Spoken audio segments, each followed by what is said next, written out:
The bee house. This is where we store all the supplies we need for bees. We've got wire to fix the fence around the bees in an attempt to keep the bears out. It's an ongoing arms race every year between the bears and the humans and the bees.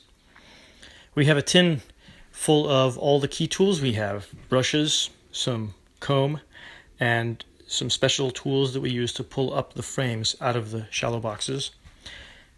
We've got the bee suits, which we wear. They're white. That helps to ward off the bees, and they're thick, very hot in the summer, with a big net on your head, all of which keeps you from getting stung too badly. There's a bag full of supplies that you can light on fire in the smoker to make a little bit of smoke, which confuses the bees and keeps them from having a coherent attack on you. The gloves that you wear when you're in there doing your work. You can see a queen excluder, metal grating. That's the form of excluder that we use to stop the queen from going up into the honey boxes. You can see some spare frames, and you can see some spare boxes that the frames fit into, and a whole lot of tools that we use to repair the beehive boxes and to repair the fence that surrounds it.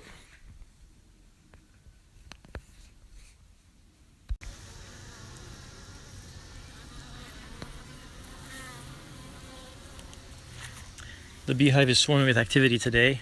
It's the end of July, so we're almost into the dearth when there's not that many flowers in the forest for the bees to get nectar from.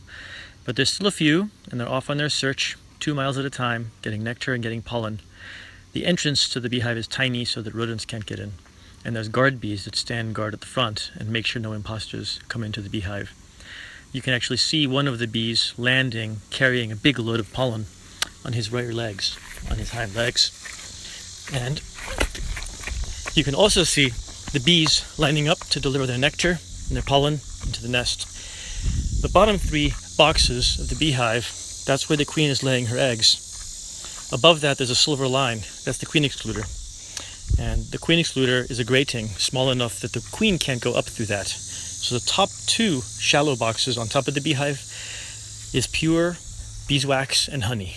That is what we try and harvest from. If you harvest too much, they won't have enough honey for the dearth in August, before the flowers come out in September. If we harvest too little, then we lose our chance at getting enough honey to make room and space for them to make even more honey.